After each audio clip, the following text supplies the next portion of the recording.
Ladies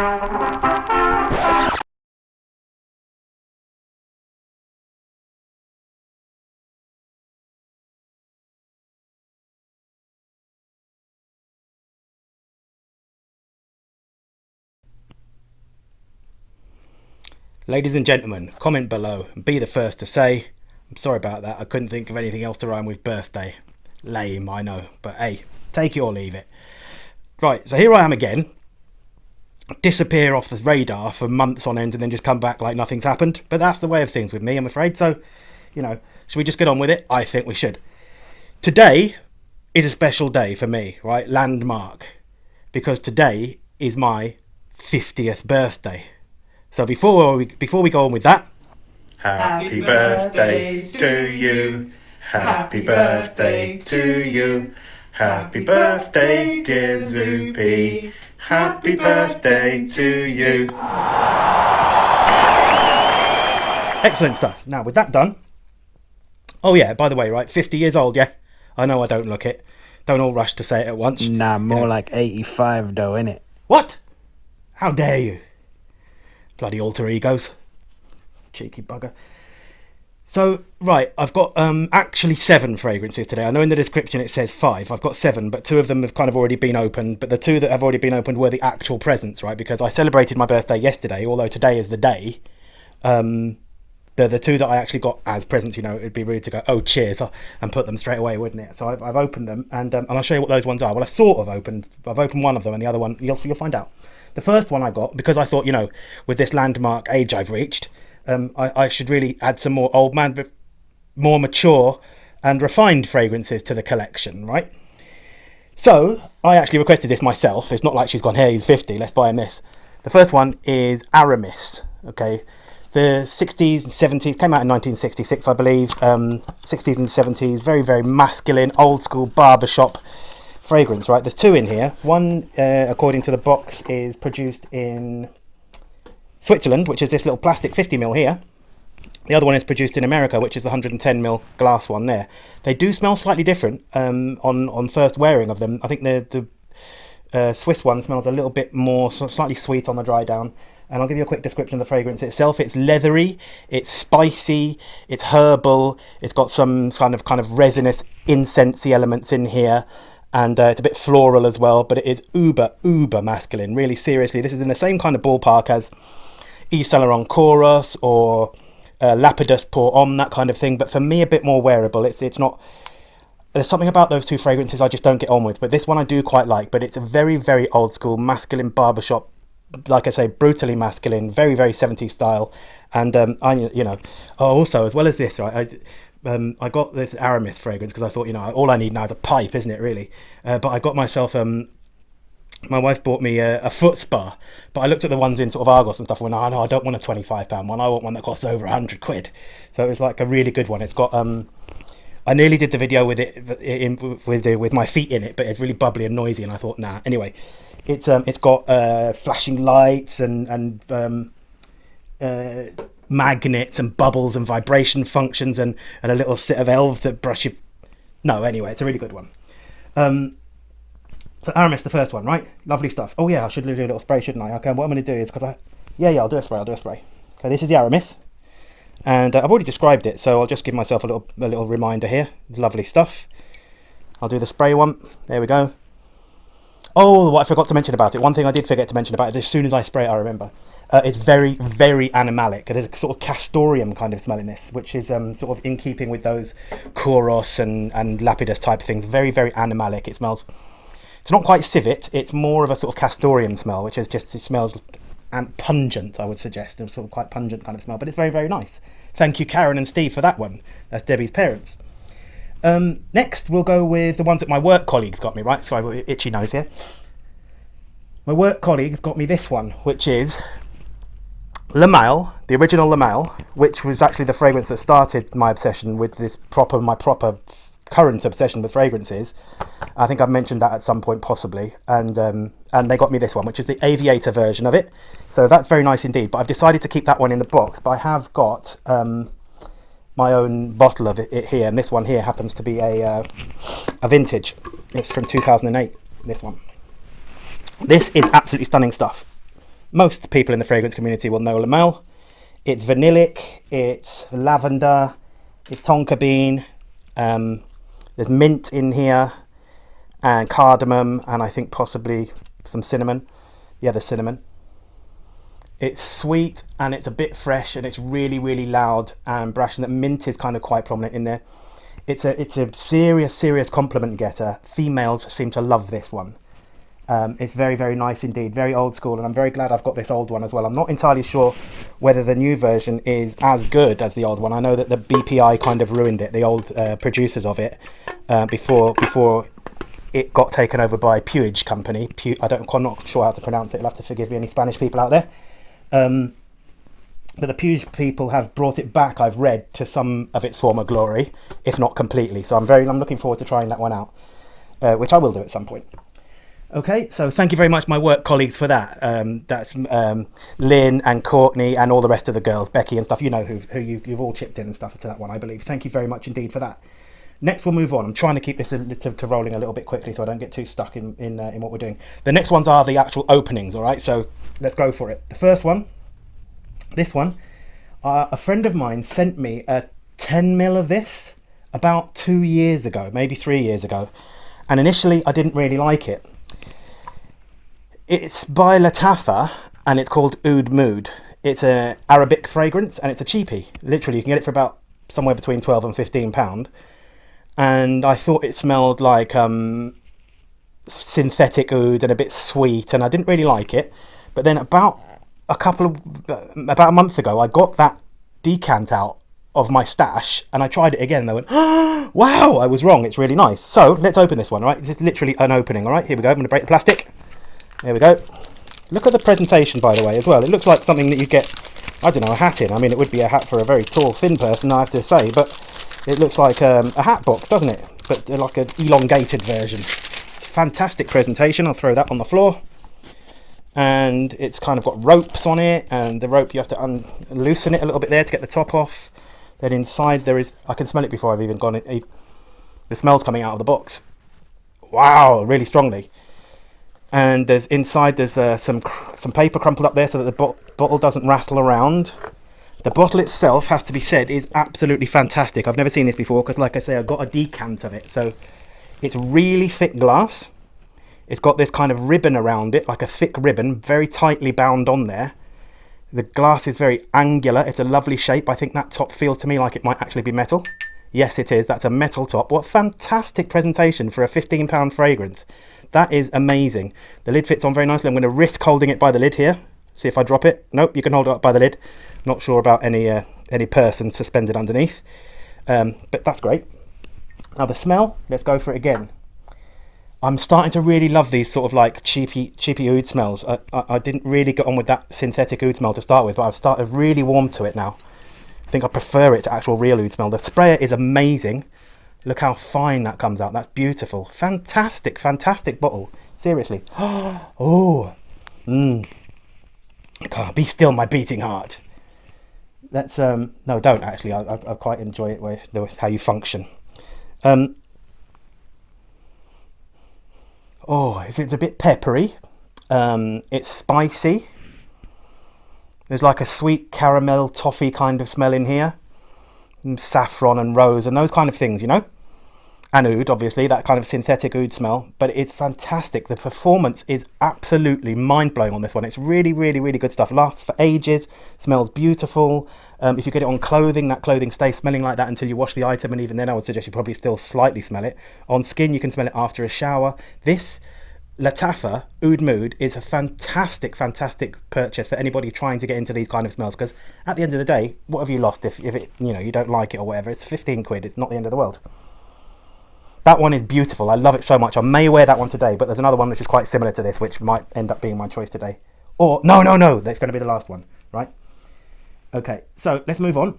I've got each one written down here. Right, this one here is something that I bought a few years ago, to around about 2015 or 16. And I liked it so much at the time that I bought a few of them. I think I've got this one and maybe one more, possibly. I can't remember. I've definitely got one more after this anyway. This one is Fergamo. Let's remind myself of the name of it. Uomo. which is Fergamo man, right? And this is an Italian company. And I just sharpened that knife. It's not as sharp as I thought it was going to be. It's sharp enough, I suppose. There we go. It's worked. This is the unboxing of Fergamo Uomo. This is so long ago, this one that I got into this one. It was actually Jeremy that influenced me to buy it. For anybody who doesn't know, anybody who watches fragrance videos knows Jeremy Fragrance, don't they? Let's face it. It's slightly, I nearly said deranged. He's kind of different. That's more like it, isn't it? He's kind of a different character, isn't he? And although I think some people might agree with my first sentiment. I'll get this out of the box. It's a lovely box. It's got like that cardboard insert thing inside that reinforces the whole thing, so it's not too easy to crush. And then it's got like a protector thing on top, because the top, it doesn't come off. The top is the sprayer. The times that I've been into fragrance shops and seen this thing with the lid missing, where you have to then jam it against something to get a little test thing out of it. The lid is actually the sprayer, I believe. Let's just confirm that, as far as I remember. Yes, there we go. The lid, that thing that looks like a lid, the people try and take it off. Pop, broken, yeah? Oh, wow. It's been so long since I smelt this one. I used up my last bottle about 2 years ago, I think, and haven't got it out since. And this one has slight aspects of, if anybody knows Thierry Mugler, Amen, the Tonka one. It's very, very Tonka heavy from what I'm getting now. Very Tonka heavy. There's a tiramisu smell in this, which makes it smell like that kind of Italian dessert thing. It's Tonka heavy, it's spices. I think I smell cardamom. By the way, all of these ones I haven't really researched. I'm trying to go by memory and by experience and what I know, which is anywhere from not very much to a bit, depending on your outlook. And it's sweet and syrupy and thick and heavy. It's got like almost a honey smell. Not honey, it's a tiny bit honeyish, but it's spicy. It's heavy, thick, rich, syrupy, strong, seriously strong. Very, very gourmand, and gourmand is just basically means foodish. It smells foody. It smells like a dessert, really, that one. It's very, very beautiful. Performance is excellent. And I think that my box there, that one is a 2000, it's an old one anyway. 15 or 14, I can't remember. I'd have to look at the batch code. I did, and I've forgotten. Amazing. Fergamo Uomo. Moving on. The next one, right, there's a little bit of a story behind this one. I really like it. And my wife actually bought it for herself, yeah? One of those sort of... She smelled it and she thought, I like that, so she bought it. It's a men's fragrance. Fair enough. I've got loads of fragrances that are marketed towards women that I own and love, and she did that with this one. And I found myself occasionally borrowing a couple of sprays of it. And then I thought... I bought some of my own, and I thought, I'll leave my ones closed, right? And then I was using hers, and I thought... Am I using more of her fragrance than she is? So I thought, well, it's time to open them, right? Because I got 2 of these. I've found them on offer for like 25 quid. It's something ridiculous, 25 or 30 quid for 100ml, which was really good. So I've just unboxed that one. This one is Chrome Pure by Azzaro, which is another Italian company, I believe. Just to make sure I'm not completely wrong. I think it is anyway. Azzaro's Italian. Hopefully. Am I completely wrong? I don't care. Anyway, it might be. Who knows? It might be Belgian. Don't know. It's Italian. Let's open this one up. This one, it's bright, it's a bit citrusy, it's dry and powdery, and it's vanillic, I think. It's got loads of tonka in it. It's very, very tonka heavy. The tonka bean is kind of sweet and a bit sort of syrupy in itself, and almost got a coffee kind of smell. It's sort of very nearly on a coffee edge. But the main thing that I find about it, as well as being very citrus heavy, the sprayer, perfect, nothing wrong with that. Nice long propulsion there. What I find to be the strongest element in this is the mate, right? I can't even off the top of my head remember I think there's orange blossom, mate, tonka bean. It might be neroli, I'm not sure. I don't remember the notes listing of it very well. But what sticks out in my mind and my olfactory senses is, excuse me, is the mate, which smells to me like black tea almost. Yeah, so it's citric, it's powdery, it's vanillic a little bit. I don't even know if there is vanilla in it, and maybe that's coming from the tonka bean, the sweetness of the tonka bean. And it's fresh and bright, but it's not an all-out freshy. It's got this kind of sweet, thick density to it, as well as being powdery. Okay, It's amazing performance, and it's very, very, it's masculine. It's got a masculine edge, but I can understand why she likes it. And I've smelled it on her before, and it kind of develops this. It's very easily unisex. Put it that way. It's got these florals in it that kind of soften the whole thing and make it very, very nice indeed for either sex. I would have to say it's beautiful stuff and brilliant. Yeah, fantastic. There you go. That is Chrome Azaro Chrome Pure. Beautiful stuff. Let's move on again. I've got these two things the wrong way around. I nearly got the showpiece out first, and I'm not going to. The showpiece is for the showpiece position. And this one here, I have done a review on this, and I've used the whole box of it. Again, another one that I've used a whole bottle of. People say to me, "So how do you use so much fragrance?" I go, well, for one, I'm never unfragranced, and secondly, I use about 3 ml each time I apply. So before I carve into this one, it is by Swiss Arabian, and it's called Shagaf Oud. There's a whole bunch of Shaghafs. There's one. They're a bit hard to pronounce the names of them. I'm not very good at that. Anyway, there's a few of them. This one is possibly a copy of Lancôme Oud Bouquet, I think, which I didn't even know when I bought this. I just bought this because I read a couple of Fragrantica reviews, and I thought that sounds nice, and I bought it. And I had sort of the same reaction as I did with the Oud Mood one. When I first tried it, I went, okay, that's nice, and put it away. And then I got out again. It must have been something in my senses changed and started to really like this sort of synthetic oud smell. But this one is everything I said about that Oud Mood one by Lattafa, but amped up in performance and a bit sweeter and warmer. Let's see if I can open it without damaging the box. Hopefully I can. There we go. It's out. This one. If you haven't seen my review, have a little watch of that if you want to. I'll link it in the description or not, just whether I can be bothered or whether I remember or whatever. Anyway, there it is. The bottle is lovely. I did get slightly annoyed with the bottle because when I was somewhere around halfway through it, I thought, how much is left? I don't know. So I scraped some of the paint off the side there and made a little portal to view the level of the liquid. This stuff is amazing, right? I can't recommend this highly enough. If you like sweet, oody fragrances, this is a banger, bruv. Yeah. I'll turn the spray around a little bit there. Give it a couple of sprays to get it going. Kind of average spray on that one. It's all right. And there we go. We're going to get it on there. It's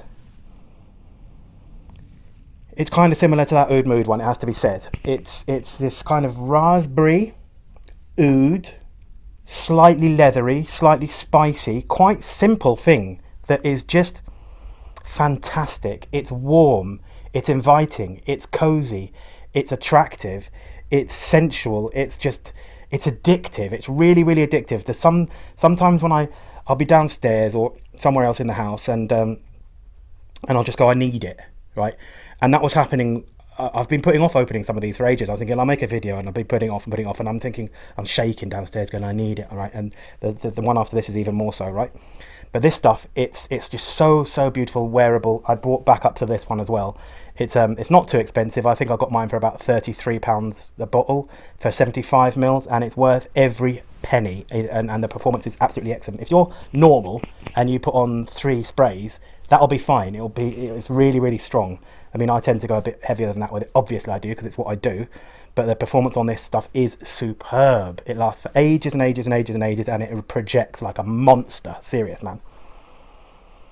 Gorgeous, gorgeous, warm stuff.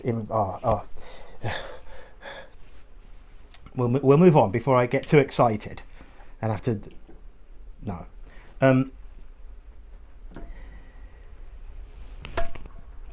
Ladies and gentlemen,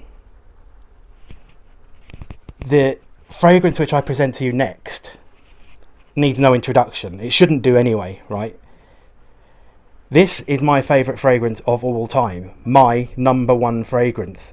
And people who know me probably think, what? But you like all of the sort of the spicy, heavy, oody things like that, Zoop. And I'm like, well, I've got a massively varied taste in fragrances, right? I must have, because some of the stuff I wear is just so different. I don't have favourite stuff. I just have stuff which I adore and stuff which I love. And it just varies in terms of how much I like them. It's just, there's no accounting for taste, obviously. This is the legendary Jean-Paul Gaultier, Fleur de Mayo, right? This is by equally legendary perfumer Francis Corchon.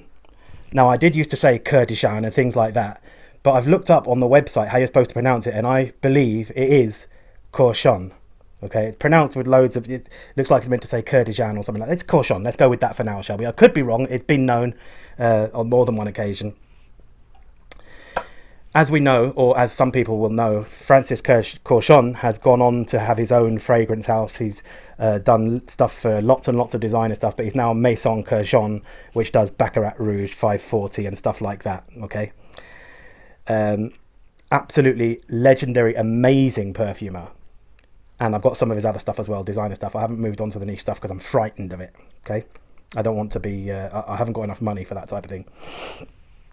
This stuff is stunning. I'm going to open it now. It's now rare. Okay, I discovered this in 2015, and I found a couple of sellers who were selling it for not as much as it sells these days, and I bought several of them. I have a very good alarm system and cameras and a dog, no, a lion, so don't try it. Here we go then. I'm going to open it. Okay, drum roll.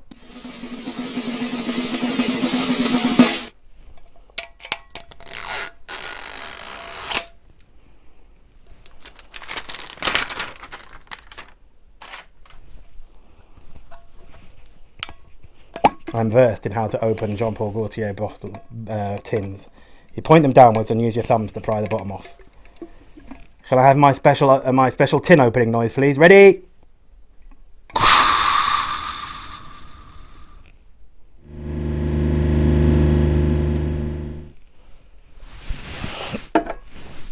There it is, in all its fantastic glory.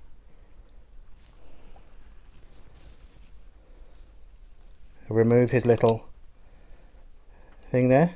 Some people think this looks a little bit homoerotic, but you know, it's I think that's slightly indicative of the way people's minds work and possibly their side fantasies.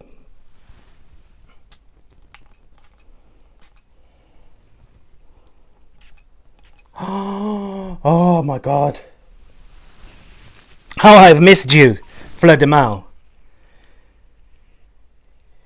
The notes in this are chamomile, petitgrain, basil, and have I forgotten? Chamomile, petitgrain, basil, and neroli. Okay, how could I forget? It's 4. But I pick up on also vanilla in it as well, and I think other things as well. I think these perfumers can be quite secretive about what is actually in things, isn't it? And it's just stunning. It's temporarily it's taken away my flow there, hasn't it? It's bright, it's green, it's citrusy, it's herbaceous, it's vanillic, it's a bit honeyed, and there's this kind of rainy feel about it, like it's a humid and sunny. You know, when it's been raining in the summertime, if you're in a forest or in a meadow with deciduous trees around, not like piney trees, deciduous trees with the broad leaves and lots of grass, and it rains heavily in the daytime, and then the sun comes out and you've got all the wet flowers and grass and trees and stuff, and then there's that kind of wet air. It's not terribly fun to be in, but you know that kind of smell you get with all that verdant kind of grass and greenery and and flowers and floral smell. That kind of thing is just how this fragrance not just smells but feels. Okay, it has a damp and almost claustrophobic kind of thing about it, but it's fresh as well. It's fresh and it's a tiny bit zesty. It's musky, definitely as well. There's a kind of musky aspect in it as well, and it's almost got this kind of almost. There's a fragrance review by Katie Puckrick, right, who nailed something about this that I'd never noticed. And you know when something's kind of gone above your head a little bit, and then one day you just go, oh right, yes, of course. She mentioned something about a slightly bleachy smell in this, and I go, yes, it does have a slight bleachy aspect to it as well. So you've got florals, you've got citruses, you've got this musky thing, you've got this greenery, you've got this herbal smell, and you've got this bleachiness and a honey aspect as well. It is just staggeringly beautiful. It smells like niche quality. It's very, very different. And when this came out in 2007, it didn't do very well. It was not received very well. It didn't sell very well. And in 2015, they discontinued it, much to the annoyance of about 17 people who now really want to. That's why the price has shot up, because people are looking for it, and it's not around anymore. So anyway, I have no idea how long this has gone on for now. It seems like about 15 minutes, maybe. I don't know. No idea. Anyway, hope it hasn't been too long. I hope you've been all right. I hope you've not fallen asleep and stuff like that. But yeah, that was my birthday fragrance, my birthday haul. The 5 that I've actually opened are all just ones that I hadn't opened yet, to be honest. The first 2 are my presents, and the rest was just my fragrances I haven't opened. So thank you very much for being with me. Sorry it's been so long. I'm not sorry. It's just, anyway. Thank you for being with me. Hope you'll watch the next time, and let's see if I can remember what I'm supposed to say. Comment if you want to, like if you like, subscribe if you would, press the notifications thing, and that just leaves it for me to say...